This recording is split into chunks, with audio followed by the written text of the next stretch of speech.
ماضيا أبدا.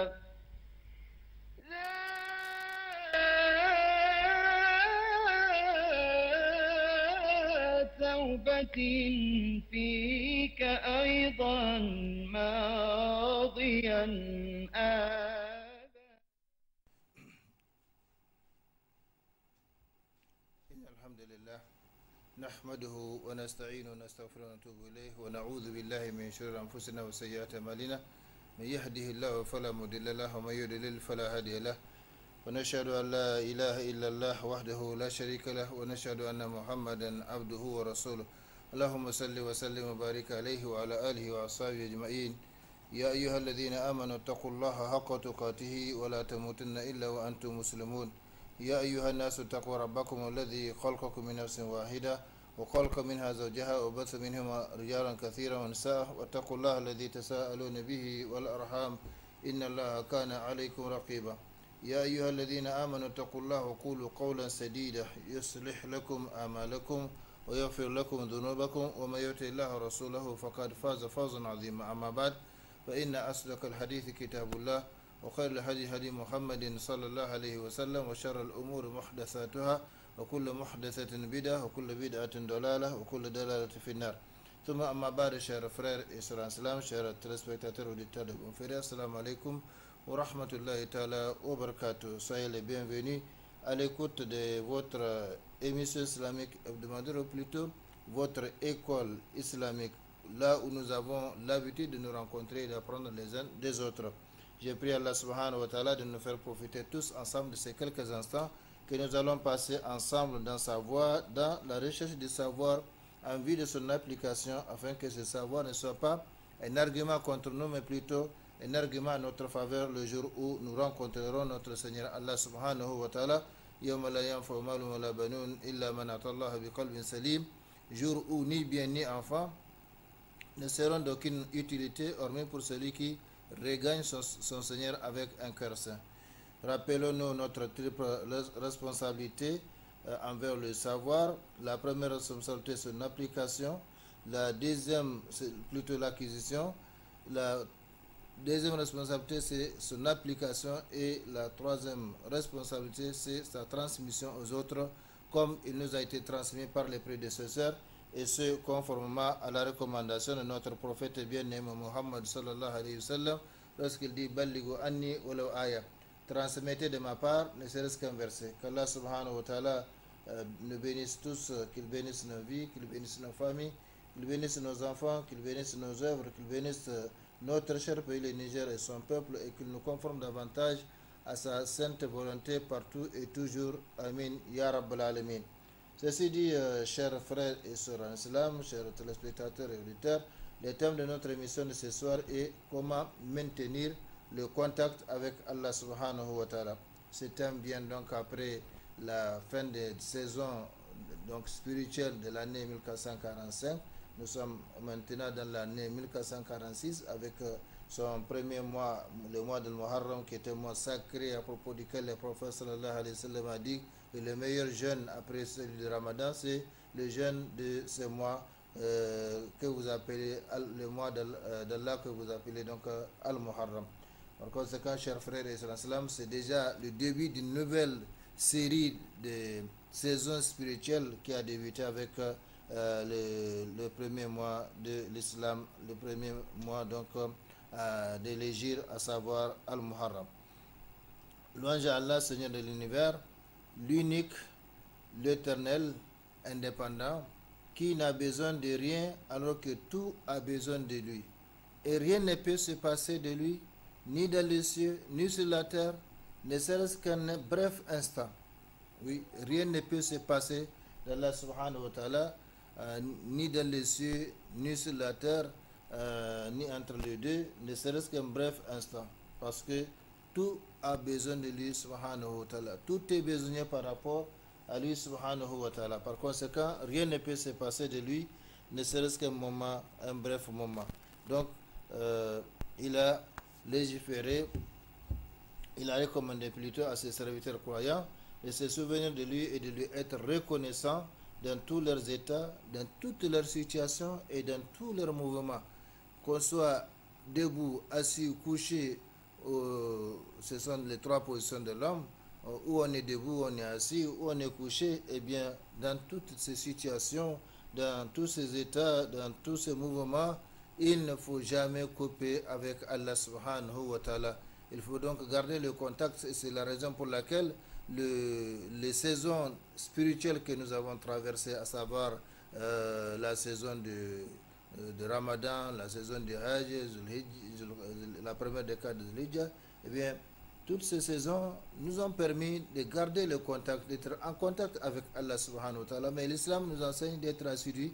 Ce n'est pas seulement pendant le mois de Ramadan qu'on connaît Allah et qu'on s'attache à lui. Ce n'est pas seulement pendant la première décade de Zulhijjah qu'on connaît Allah et qu'on l'adore. Non, l'adoration d'Allah subhanahu wa ta'ala, c'est depuis la puberté jusqu'à la mort. Et adore ton Seigneur jusqu'à ce que te vienne la certitude, c'est-à-dire la mort. Par conséquent, c'est un bien à point nommé pour nous inciter à garder, à continuer à garder le contact avec Allah subhanahu wa ta'ala, parce que celui qui perd le contact avec Allah subhanahu wa ta'ala, comme nous allons le voir, eh bien, il a perdu tout. Il a perdu tout parce que celui qui n'est pas connecté à Allah subhanahu wa ta'ala, eh bien, il est oublié de lui. Et celui qui est oublié d'Allah subhanahu wa ta'ala, qu'est-ce qu'il peut faire d'important? Voilà ce que Allah subhanahu wa ta'ala nous dit. Malgré le fait qu'il soit indépendant vis-à-vis de nous, Allah n'a pas besoin de nous. C'est nous qui avons besoin de lui. Donc Allah se suffit. Allah est indépendant. Souvenez-vous de moi, donc je me souviendrai de vous. Remerciez-moi et ne soyez pas ingrat envers moi. Voilà, donc ça c'est un verset qui sert d'introduction. Nous allons voir ce que cela veut dire plus loin, Inch'Allah. C'est une recommandation qui nous suffit pour que nous puissions garder le contact avec Allah subhanahu wa ta'ala. Le verset est général, il n'a pas dit pendant le mois de Ramadan, pendant le mois de Zulhijjah, pendant le mois de Muharram. Non, partout et toujours, dans tous les états, dans toutes les situations, dans tous les mouvements, que vous soyez bien portant, que vous soyez malade, que vous soyez sédentaire en voyage, que vous soyez jeune ou vieux, que vous soyez adulte, etc. Eh bien, quelle que soit la situation dans laquelle vous vous trouvez, en tant que serviteur, eh bien, votre force, votre bonheur, tout cela dépend justement du maintien de ce contact avec Allah subhanahu wa ta'ala. Souvenez-vous de moi, donc je me souviendrai de vous.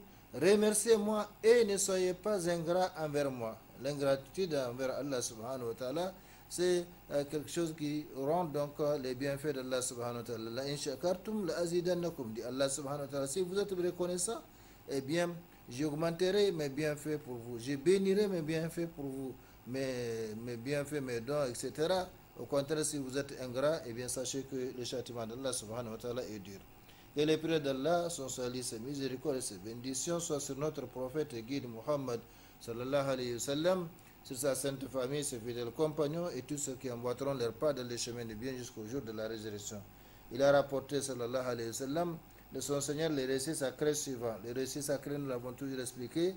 Il s'agit donc d'un récit dans lequel le prophète sallallahu alayhi wa sallam transmet directement sans l'intermédiaire de Jibril, tandis que la révélation coranique est transmise par les biais de Jibril alayhi salam. Ici, les récits sacrés, Qudsi, le prophète sallallahu alayhi wa sallam les tient directement d'Allah subhanahu wa ta'ala et les transmet donc à ses compagnons.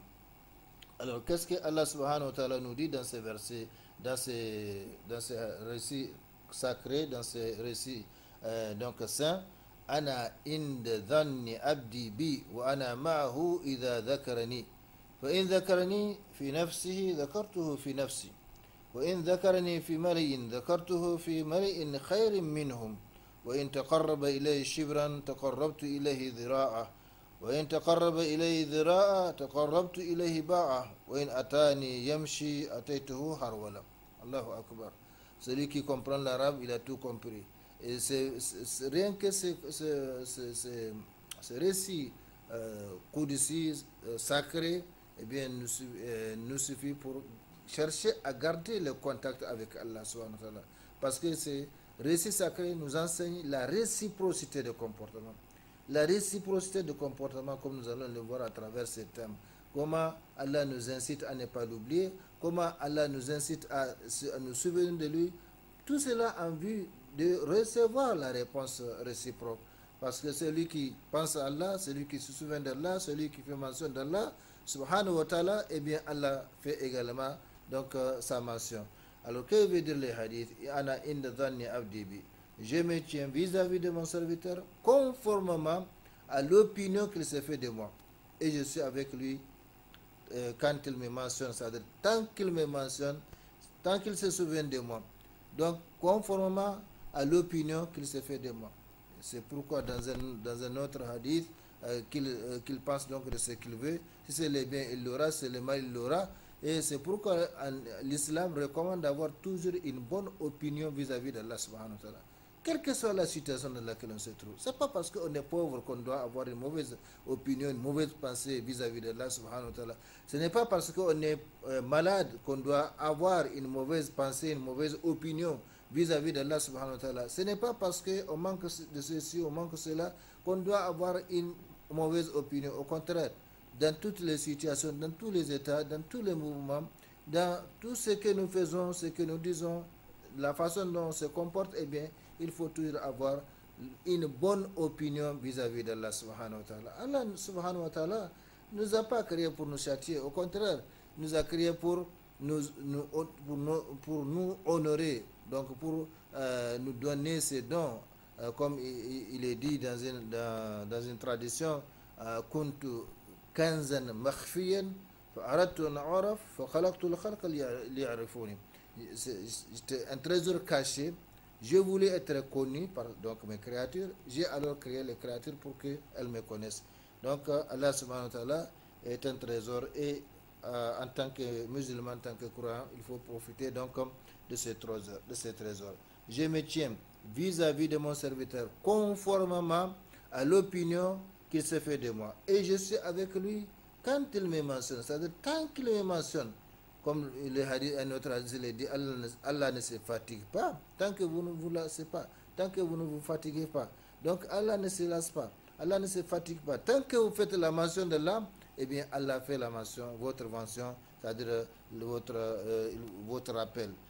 Quand il me mentionne, quand il se souvient de moi. Alors s'il me mentionne à lui-même, je le mentionne à moi-même. Vous voyez la réciprocité de comportement. Au fond de son cœur, le musulman, le serviteur se rappelle son Seigneur. Et Allah subhanahu wa ta'ala de son côté se rappelle donc la réciprocité de comportement. Allah n'oublie pas, mais il ne se souvient de façon particulière, spéciale, que de ceux qui font sa mention. Donc s'il me mentionne à lui-même, je le mentionne à moi-même. S'il me mentionne dans une assemblée, je le mentionne dans une assemblée meilleure que la sienne. S'il s'approche de moi d'un empan, je m'approche de lui d'une coudée. S'il s'approche de moi d'une coudée, je m'approche de lui d'une brasse. S'il vient à moi en marchant, je vais à lui en courant. Le hadith est sacré, puis authentique, rapporté par Al-Bukhari dans son recueil de hadiths authentiques numéro 7405. Donc Allah subhanahu wa ta'ala, voilà comment il nous incite à garder le contact avec lui subhanahu wa ta'ala. Comment il nous incite à être conscient de cette réciprocité de comportement. Sans compter que de l'autre côté, il y a aussi l'invocation.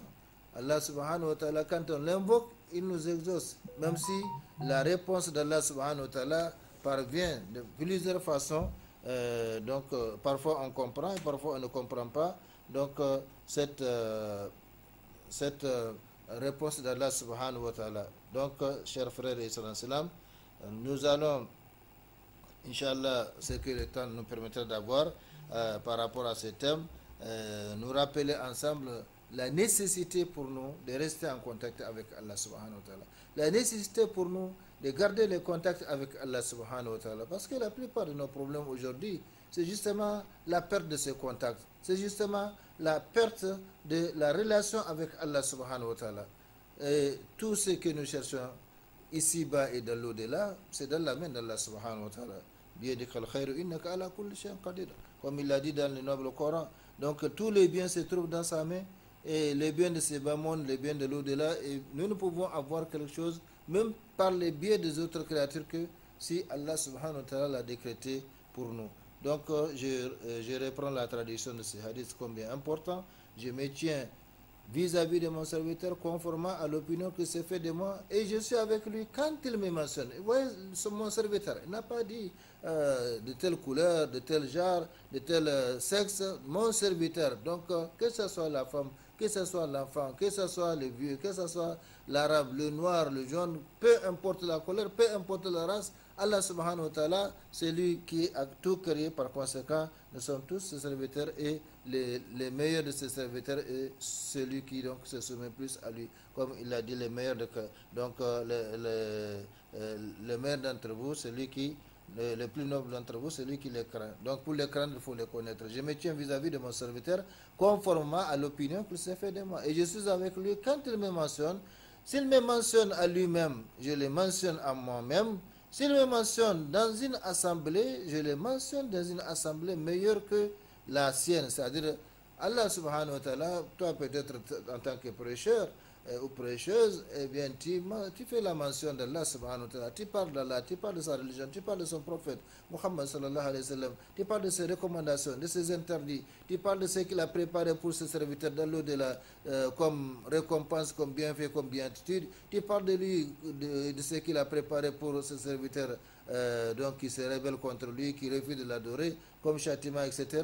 Eh bien, Allah subhanahu wa ta'ala, tu le fais donc devant les gens, à travers les membres, à travers les micros, à travers la radio, à travers la télévision, à travers les réseaux sociaux. Dieu seul sait aujourd'hui les moyens et les supports donc du prêche ou de la transmission de la parole d'Allah subhanahu wa ta'ala, de la religion d'Allah subhanahu wa ta'ala. Eh bien, tant que tu fais cela, eh bien, sache que Allah subhanahu wa ta'ala fait ta mention auprès de l'élite céleste, les anges qui sont avec lui. Et ça, c'est un privilège. Par conséquent, chers frères et sœurs en islam, le musulman ne manque jamais, le musulman n'est jamais victime de solitude. Au contraire, celui qui est connecté à Allah subhanahu wa ta'ala, la présence des créatures, les jeunes, la présence des créatures, surtout les gens qui n'ont rien à faire que le bavardage inutile, voire nuisible. Tu as entendu, tu as vu, qu'est-ce qui s'est passé?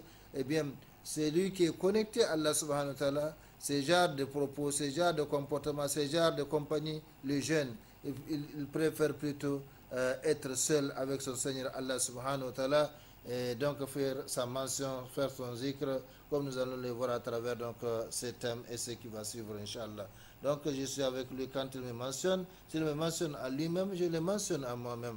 S'il me mentionne dans une assemblée, je le mentionne dans une assemblée meilleure que la sienne. S'il s'approche de moi d'un empas, eh bien l'empas c'est la distance qui sépare le pouce et l'index. S'il s'approche donc de moi d'un empas, je m'approche d'une coudée. La coudée c'est ça, comme du poignet au coude, c'est ça, la coudée, la mesure. Donc s'il s'approche de moi d'une coudée, je m'approche de lui d'une brasse. Et la brasse c'est donc l'étendue de 2 mains. Quand on ouvre comme ça les 2 mains, ça, je m'approche de lui d'une brasse. S'il vient à moi en marchant, je vais à lui en courant. Donc Allah subhanahu wa ta'ala nous fait savoir que la réciprocité de comportement s'observe dans tous les mouvements, dans toutes les paroles. On fait la mention d'Allah, il fait notre mention. Nous parlons de lui, il parle de nous dans une assemblée meilleure que la sienne. Comme je l'ai dit, le hadith est authentique rapporté par Al-Bukhari. Chers frères et sœurs en islam, craignons ensemble notre Seigneur Allah subhanahu wa ta'ala et maintenant notre contact avec lui de nuit comme de jour, en public comme en secret. Ya ayyuhalladhina amanu taqullaha wal tanzur nafsun ma qaddamat lighadin wattaqullaha innallaha khabirun ma ta'malun. Wa la takunu, c'est un ordre, c'est un impératif. Wa la takunu kalladhina nasallaha fa ansahum anfusahum.